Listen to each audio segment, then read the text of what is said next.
Today on the Relationship Hub, I'm meeting Jon and Kat Maltz, who are here to tell me their relationship story of how they met, why marriage was always a relationship goal, and why they decided to go ahead with their wedding in October 2020, despite the restrictions that limited their guests to the ceremony, and despite the fact that they couldn't have a big reception for all of their friends to celebrate. They'll be talking to me about how this day was still all they'd hoped from a wedding day, and that small does not mean less than, and how intimate can mean more than. Kat is an account executive working in advertising, and Jon is the artistic director of Artless Theatre Company. Jon and Kat, thanks for joining me on the Relationship Hub. It's great to have you. It's great to be here. Yeah, great to be here. Excellent. Okay, so today we're going to talk about your relationship story, but of course we need to start with how you first met. Tell us about your first date, how it all began. So we actually met on a Christian dating app, which was fun, lots of fun. And then we went on our first date in Reading. So I'm from the Cotswolds originally and Jon's from East London. So Reading felt like a good central point. It wasn't. Yeah, it wasn't at all. It really wasn't. Nowhere near. No. But for the first date, that's where we went. We went to get pizza. Yeah, very nice. And Jon decided on our first date to read the menu. So there was a little bit of background about the pizzeria that we went to, and he read it in a very dramatic, humorous way. And I think that's when I knew there was going to be a second date. I think, I knew there was probably a future because it made me very nervous to be next to you. I was like, I don't usually get that nervous, but I was like, oh my goodness, okay, I'm just going to read everything I see. Which is what happened. Yeah, it was funny because when Jon first came down, obviously being on a dating site, I hadn't actually seen him in the flesh before. Yeah, there in some espadrilles and swimming shorts. They weren't swimming shorts. And it was great.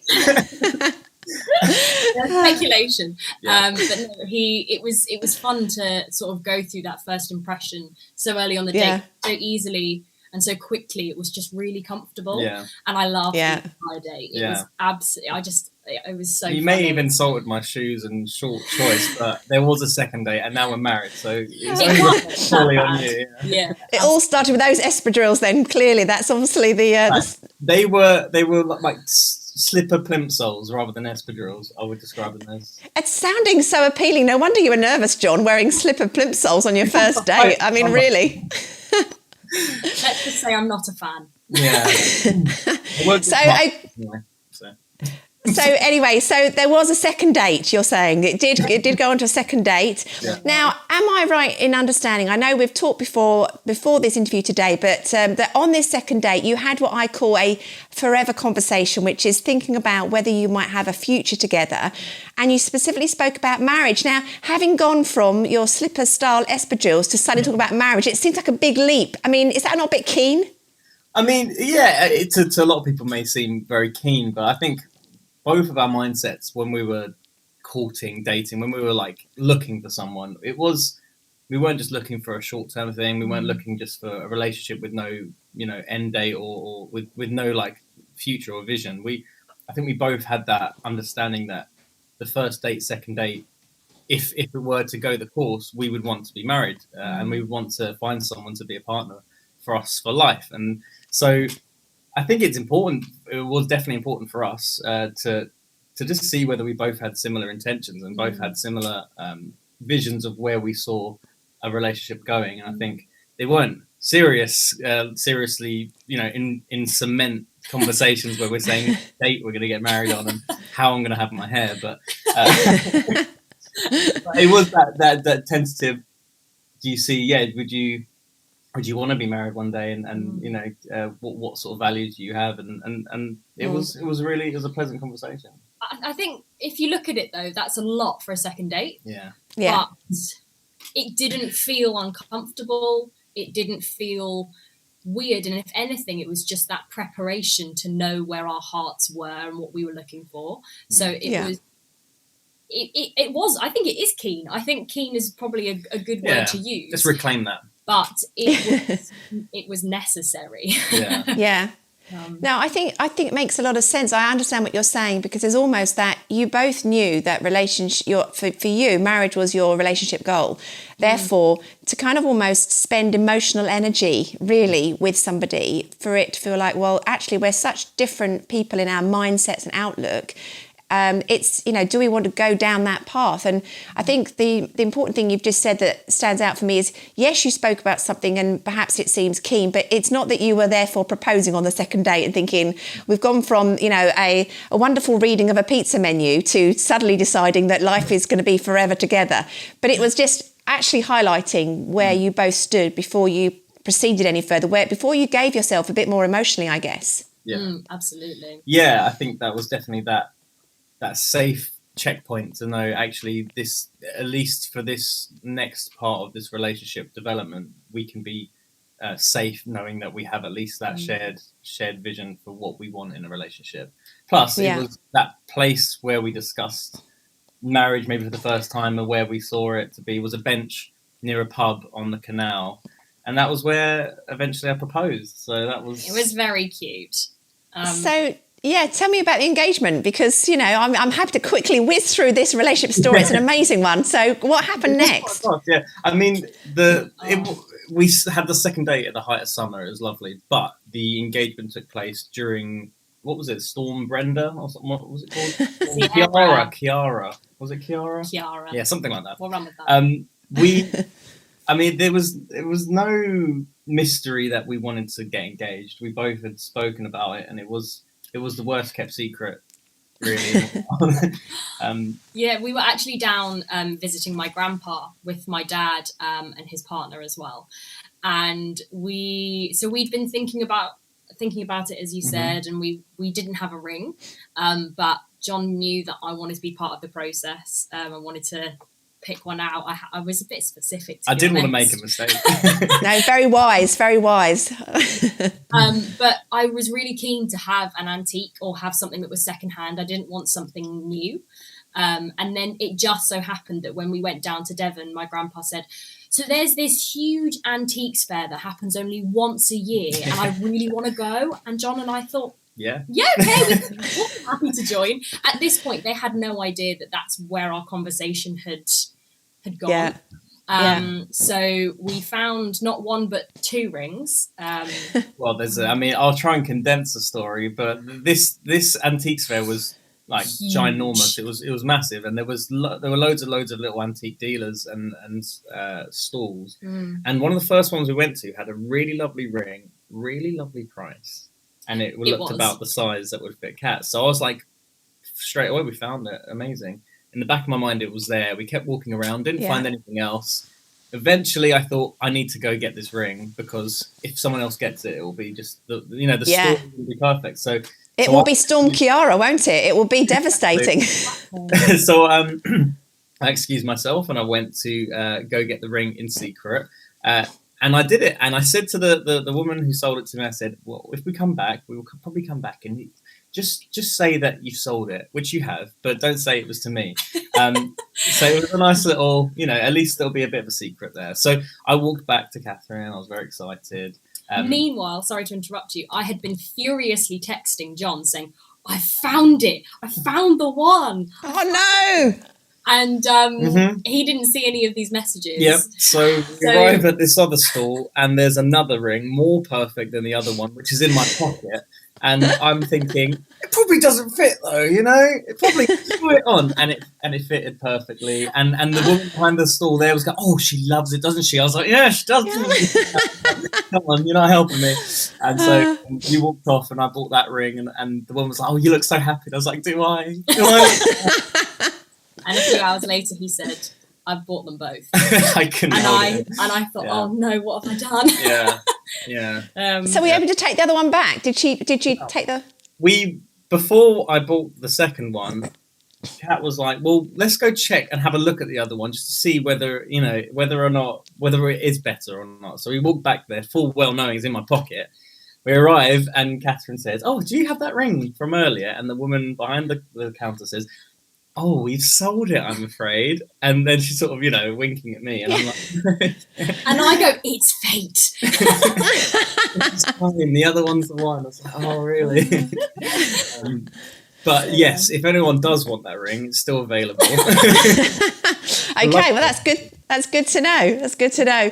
So just to kind of get back into the timeline of things. So how many months after you met was this kind of whole ring debacle that was going on?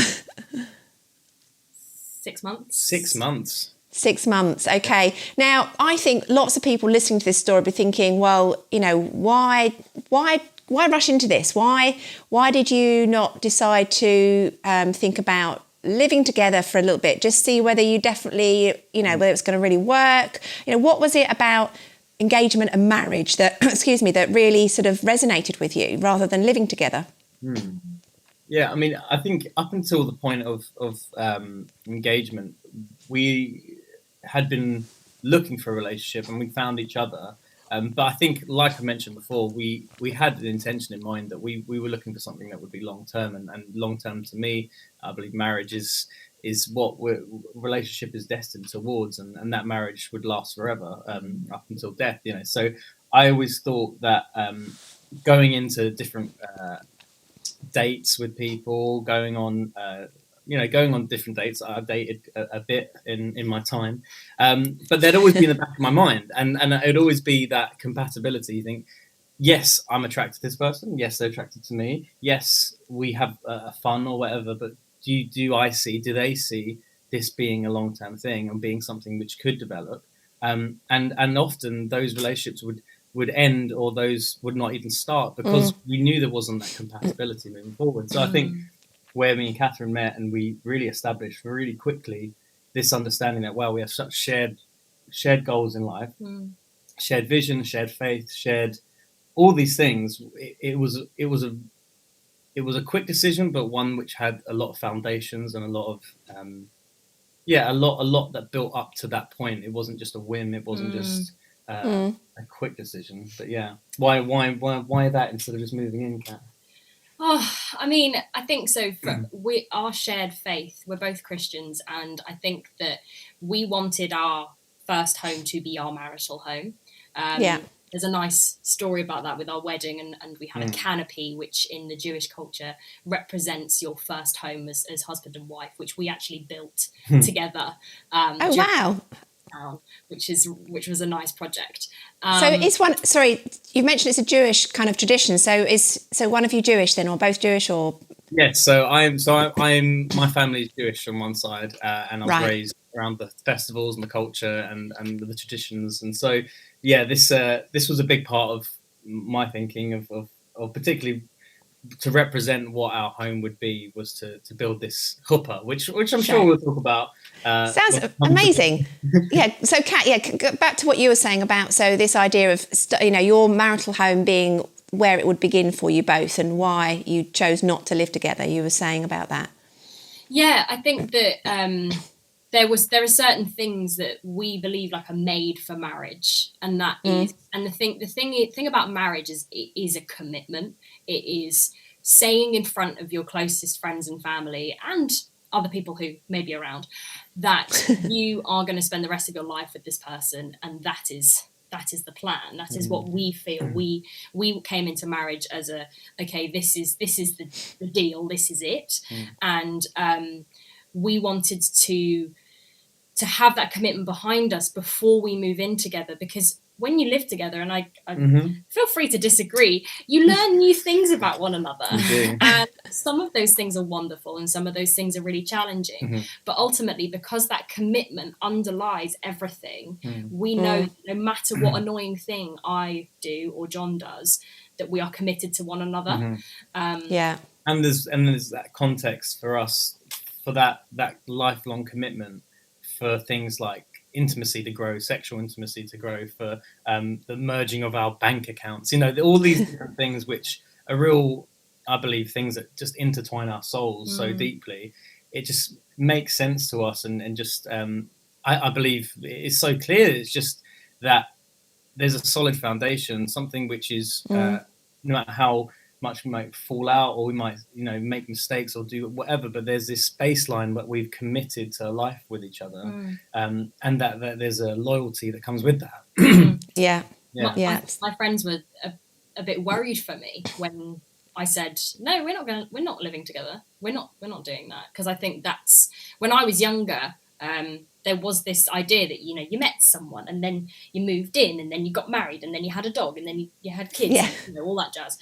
And to go against that, I think was a bit, this is a bit strange. But actually, as we said, because that commitment underlies everything and there's that foundation, it just sets everything else up in a safe environment. There's no fear of running off. There's no fear of things going really south. Plus, in terms of like the things which have come after marriage for us and the intimacy that's grown, it's like there's a safe place to bear more of yourself. Like, as Kat was saying, you when you're living with someone, it's hard to hide your ugly side or your your bad habits or things like that. And I think there's a lot of space for rejection where there's no deep commitment there. If there's you start living with someone and suddenly they don't like you snoring.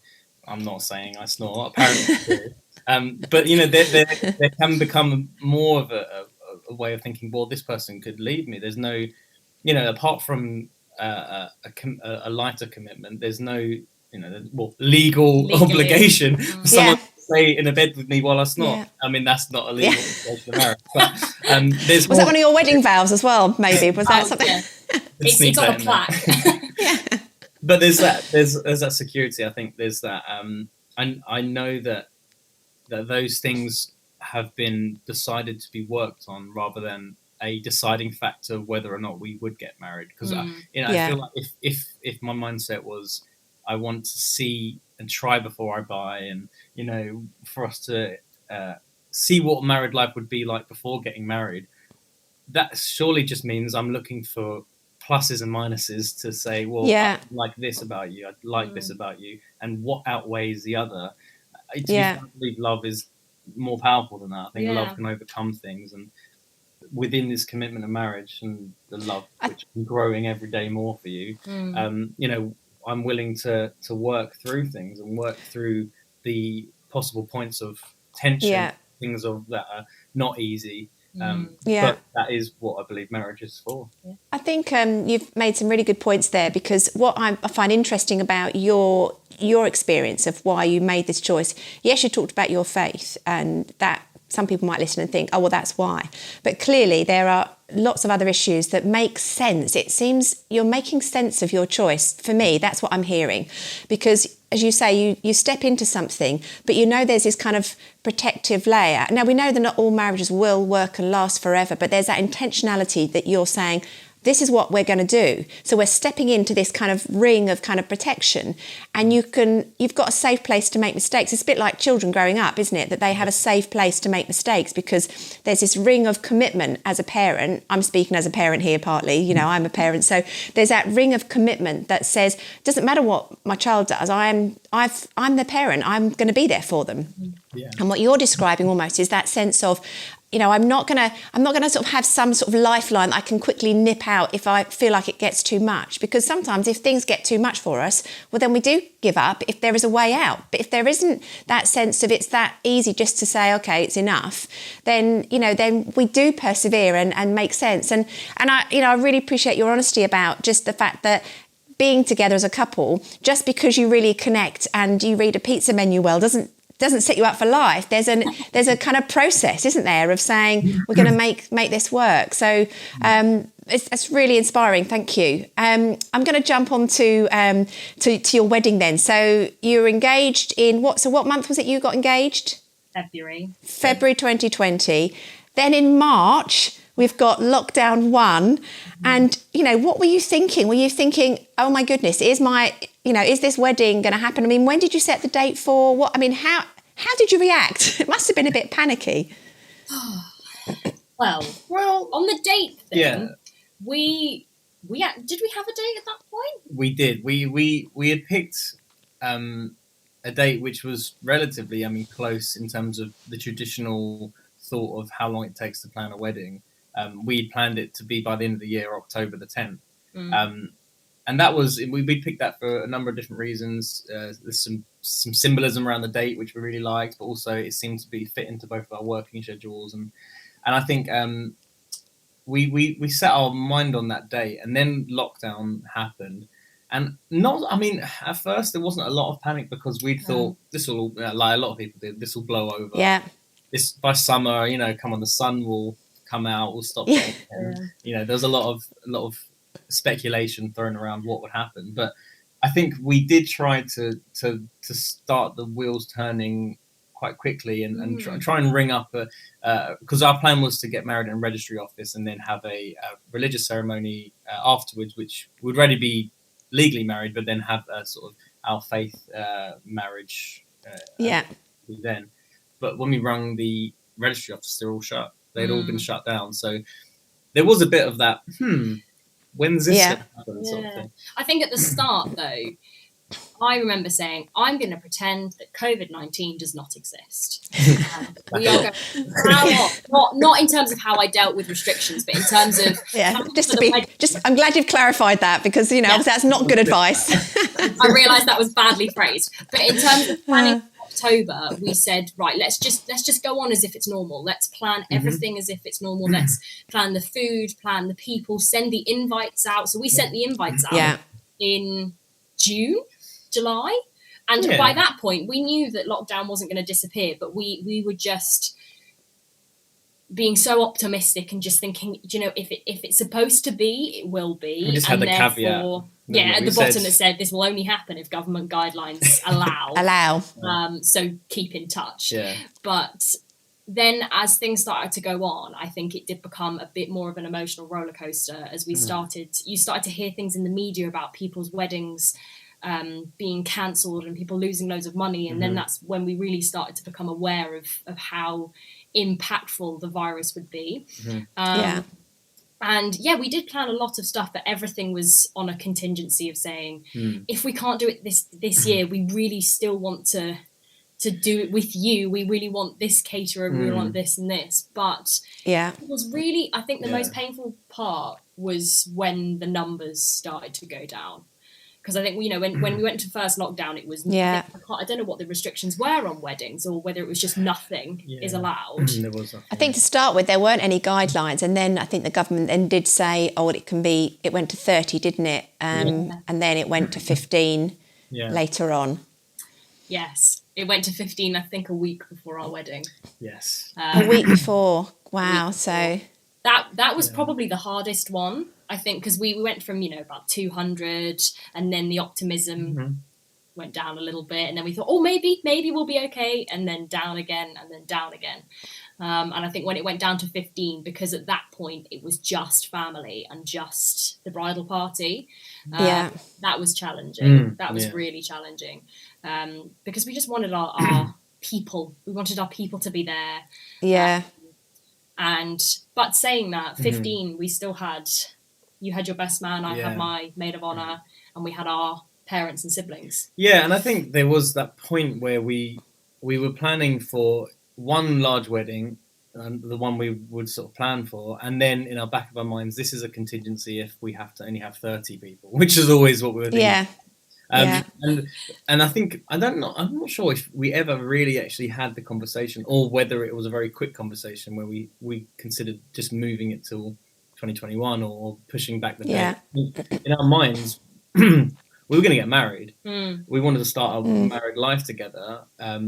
The wedding is a byproduct of that, and we wanted to have the best celebration we could of that, but the wedding wasn't the be-all and end-all. The marriage was the thing that we were looking forward to. So that protected us, I think, a lot. Very quick. We were just like, well, we're looking most forward to starting our life together, moving in, and being able to do that.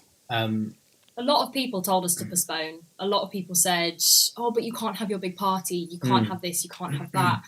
And completely hear what they're saying and felt it as well. Felt that disappointment. But ultimately, it's the marriage that we were looking forward to. The wedding is just the start of that. Yeah. Do you think it brought into sharper focus the value of what you were doing? You've talked about your values around marriage. It's clearly an important relationship goal for you from the very start, from day one by the sounds of it. But do you think in some ways it just heightened that sense of why this is important to you and has made you maybe value those promises more? I don't know. Would you say that? Or yeah, I would say so, because it strips everything away that can distract you from what you're doing. Yeah. I think that there's so much joy to be had in the planning and doing all these gorgeous things, getting the little things that make the wedding come together. But ultimately, my maid of honor actually said to me, she said, if you're married in a muddy shack with just you and the vicar, it doesn't matter, because you will be married. And that really set it into perspective.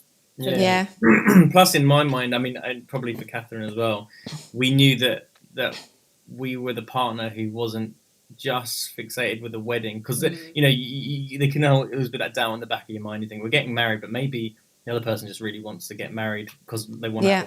And I didn't really have that doubt with you, and I don't think you had that with me. But it was nice to know that. I just wanted to look pretty. But yeah, whether to know that both of us were looking beyond that day, as a threshold of the new life together. But, yeah. So tell me a little bit more about the ceremony. So you've gone through the roller coaster of thinking, okay, it's not going to be all the people there we'd hoped for. It's going to be different. But the point is, we want to be married, and that's the thing above all else we want to happen. So tell me about the ceremony. Did it live up to that sense of expectation of the poignancy, or were there any disappointments even on the day where you're thinking, if only, or, you know, how did it go? What was it like? Well, as Kat mentioned, the week before we had to send out 15 apologies saying you couldn't come, which was hard. 30, which was already such a hit, was then cut in half, which I think made us a bit fearful of what it would feel like to be in a very empty church. It ended up being in a church, not a registry office, on my local parish church, which was just wonderful, glorious. wonderful vicar who helped us out and took us through the method of becoming married through the Church of England, which was not the way we'd expected, but it was actually amazing. But I think there was these fears of, will it just feel like an empty room? Will it feel like a rehearsal? Will it feel like there's nothing really special in that moment? I mean, it's funny that you mentioned the rehearsal, because the exact same people were in the rehearsal as the actual ceremony, because it was so small.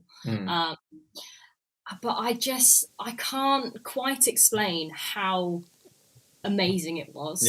Just to have you just look out and you just see. For me, it was my parents, their partners, and my maid of honor there, and then your parents and siblings, and your best man and his wife. And it was just, and everyone there, it was so good.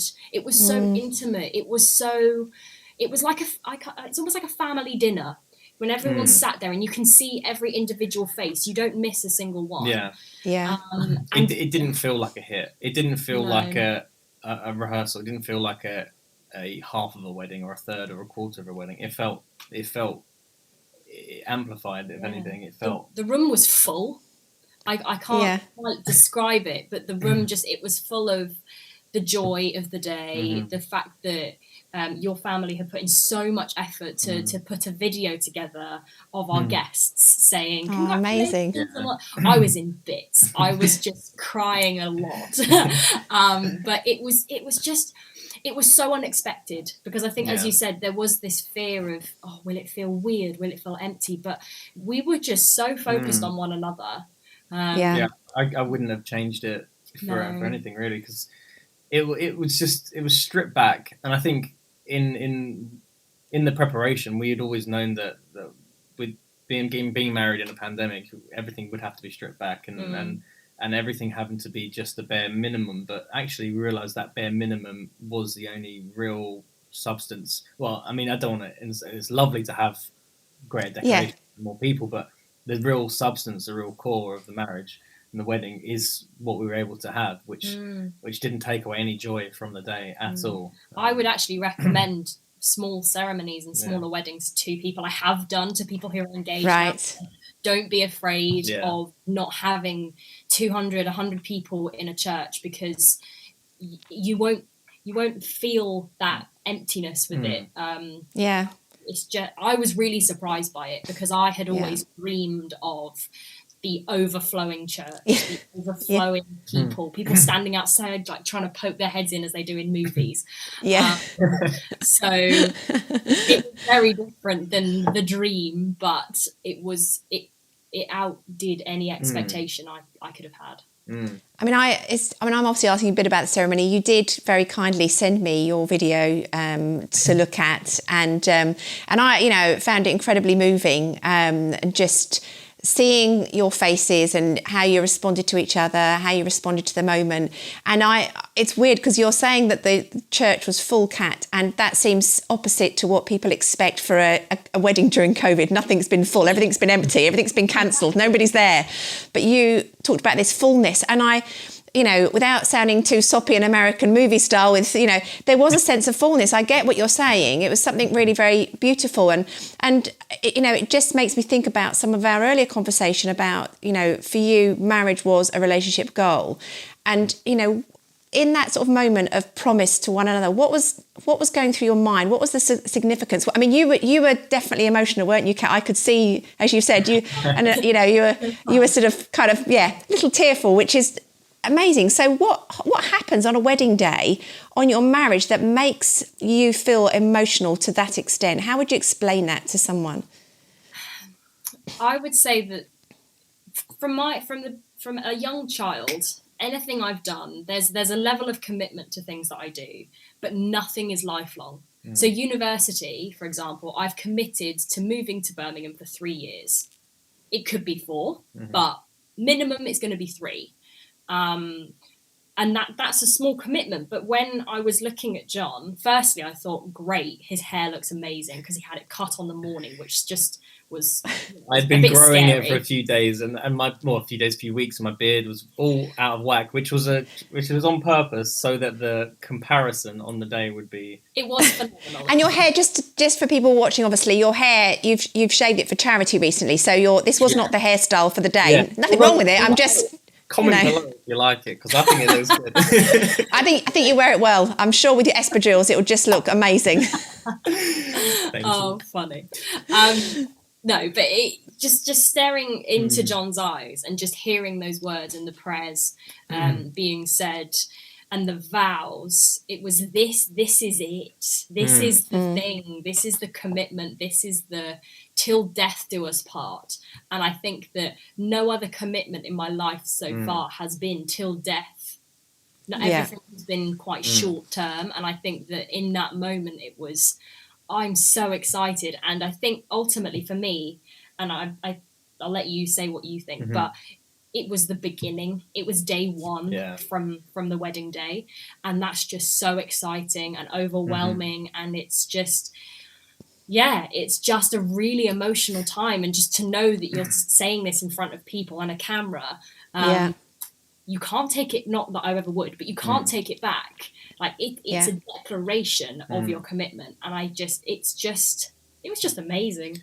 Yeah, I think for me as well, there was this very practical side of we are committing to being one another's champion partner. I think it's that, it's a group project that started that day. But I mean, talking of uni, you get thrown into a group project and you don't necessarily like the people you're working with, and maybe you put in more work than the other person. But this is a group project we've decided to work with one another on for the rest of our lives. And I think there's such a honestly, that you can do so much more with 2 people than one person. I think it's like, even talking practically, if we were to go and do one of those mud runs, you can hoist someone up, pull someone up. It's very practical in that you can use each other's skill sets and brain power and emotional power and cooking power. It's like we were able to do so much more as a team. Yeah. But I think on that day as well, in that moment, there was that, like I said, that practical union, but for me and for Kat as well, very spiritual moment that we believe like marriage is like a fusing in a completely spiritual way, a fusing of two people to become one person, one soul, one flesh. It's one life. We merge our names together, our houses, our everything. There's like a moment which is, I felt it definitely while we stood up there. There's a moment of something special, something spiritual, something. We believe that we're making our vows before God, and it's like this is a very, very sacred and very powerful moment, which just you could sense it just in a very being. There's something very powerful was happening, which is very amazing. exciting. Very exciting. Very exciting. Yeah.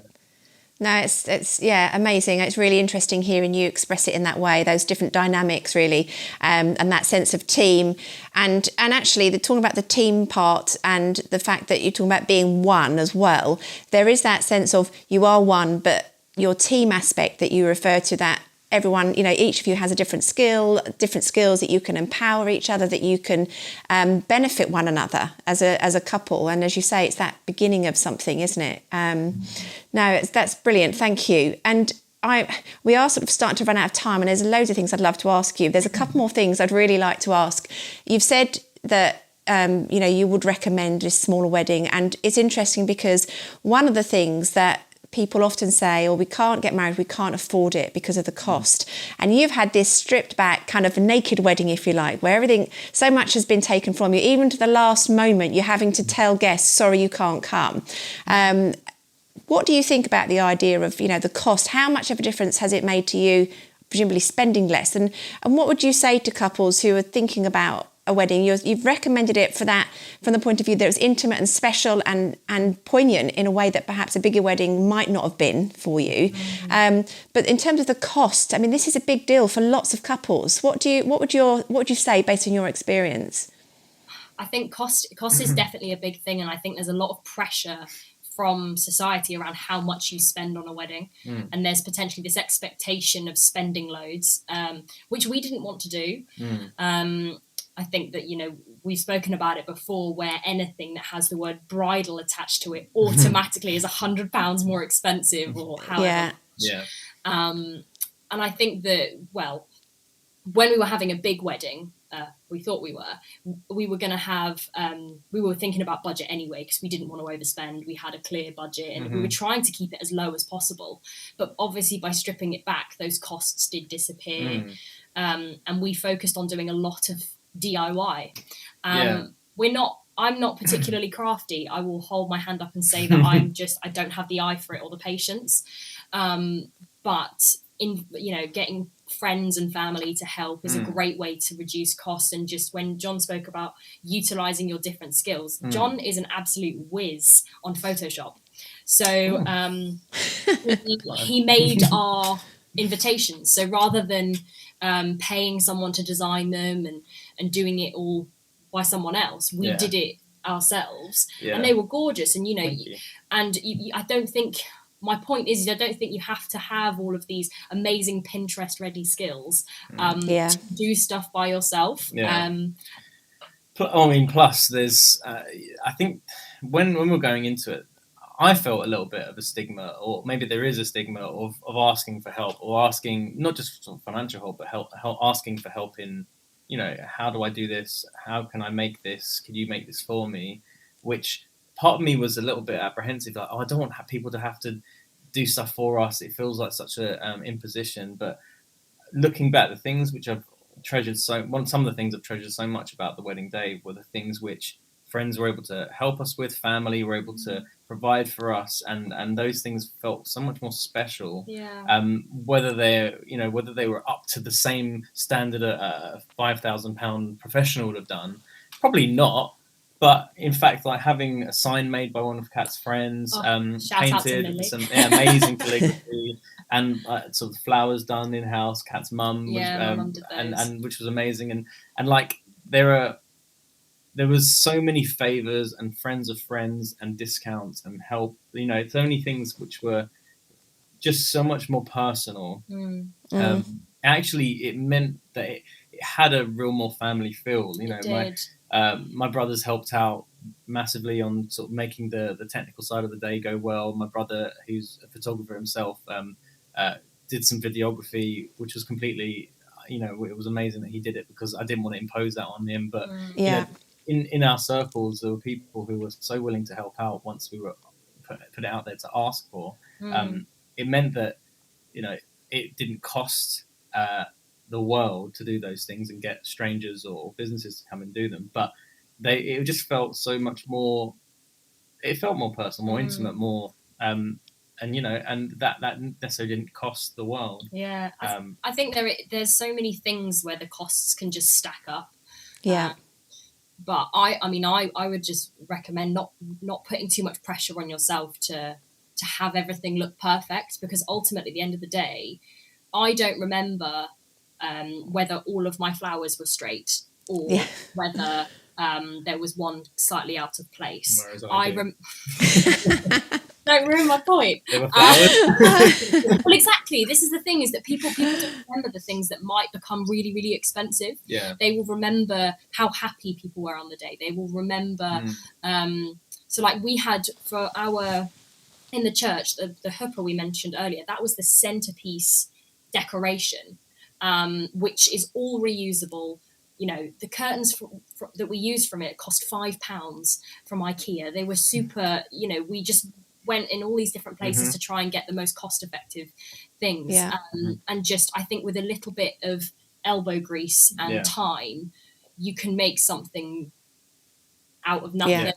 And not to say, not be afraid of it. And not to say there weren't costs involved, which there they were. definitely were. And we were able to utilize savings, but also being blessed by family, which I know not everyone has the same opportunity as we do. So we're so thankful that there were people around us who, when we reached out, were able to help us financially for the costs we couldn't cover. But I think it's that there's like I said, that stigma where there's a lot put on you as a couple, which you have to, if you're mature enough to be married, you should be mature enough to have a big enough savings account that would cover the cost of an expensive marriage. Because if you can't afford that, then you probably can't afford to be married, or you can't afford to. But it's actually, not true. It's not true. And it really doesn't matter, because as my maid of honour said, you can get married in a shack. Yeah, and actually, the laws. I think it's really good to just think. That no, I'm saying, would you prefer the shack? Oh no! I feel like she's, you're expressing it a lot. Could have saved you more money, couldn't it, both of you, if you'd known that, John? If only you'd spoken out earlier. I know. I'm sorry. We can open a wedding venue. But it's a really good point, though, and in fact there are changes that are going to be coming into the law as well that will actually allow people to get married anywhere, and they just need the celebrant to be registered. So actually, you could essentially get married in a shack or wherever you wanted to. But it's almost that kind of sense of what you're saying is that don't let the cost be a barrier to you to getting married. That actually those things are not the things you think are important. In the great scheme of things, they're not important. The importance is the beginning of your married life together, that beginning of commitment. Because even if a couple are watching this who've lived together and then they get married, it's still so significant, because there's a change of mindset that you talked about, that sort of intentionality of commitment long term. We are going to have to wrap up, but one other thing I wanted you to mention. I know that although one of the big savings for you essentially was not having a big reception, because you weren't allowed to, and maybe the thing that people perhaps could consider is getting family and friends to help out with a smaller reception and not going so big. But of course you were able to have people attending, inverted commas, weren't you, in a different way. What happened on your day, just very briefly before we finished, because I think it's a really nice aspect of the day. Yeah, so blessed enough to have a bit of technical know-how, but you don't necessarily need to do that. You just need a laptop. But we live streamed the wedding over YouTube.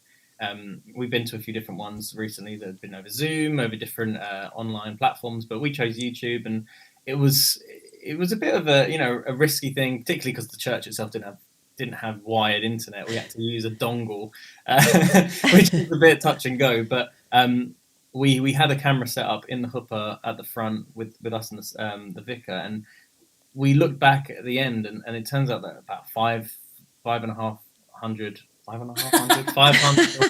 600 people were watching along with us, which was just that's incredible. Our upper limit outstanding. was about 200. We and that was cutting down people who'd love to come to the ceremony itself. So for 500 people or even more to have been able to watch and be there alongside us, whether we at the time or not, it was just a real special thing to be able to share that moment. I think it's... Sorry, go on, Kat. No, all I was going to say is, and what's amazing is we now have a recording of our wedding from a completely different angle that we can show the kids, show the grandkids, I don't know, show whoever wants to see it. And that is so special because, what was amazing is that because Jon had a mic on him, so I didn't know this at the time, but you could, they could hear every little thing we said to one another. Like, oh wow, I'm glad she likes that. I just think that's really nice because it gave everyone who I spoke to afterwards said I had a better view than I would have done sat in the church. And I felt so part of it. And so I guess another cost thing is if you don't want to have such a big wedding, that kind of technology, I mean, I guess you must have maybe spent 50 quid on extra cables and stuff. I mean, that wasn't even necessary, to be honest. No. So that wouldn't hardly get you a couple of dinners, would it? If you were going to a big sit-down meal. So, and you've got 550 people. That's 500 and a half, by the way, Jon, at your attending. Usage, 500. But no, it's brilliant. I think it's such a lovely thing that you're able to do, and just your story today. Thank you so much for sharing it on the Relationship Hub. I think it's really inspiring, and I think this whole sense that lockdown is changing how people view and think about wedding days, and this whole idea that you have to fulfil society's obligation of it being huge and big. And even if it's been a childhood dream, like you spoke about, Kat, where you said, you had ideas of what it might look like, the fact that it wasn't those things, but actually turned out to be just the most amazing and beautiful day for you. And this isn't all kind of Disney. We're not saying there's lots of, birds flying around singing and so on and everything. It's kind of, we all live happily ever after. You've talked about the reality of being together, of starting married life, the ups and downs, but the fact that within that, you've got this circle of security, of commitment that you've chosen through marriage. So you've expressed that so well today. I'm really grateful for you telling your story. So thank you so much, Kat and Jon. Thank you. And of course, I do hope that you've enjoyed it today and that you've been inspired by their story. And please do like this video and please do subscribe to the channel. Thank you very much. This is the Relationship Hub.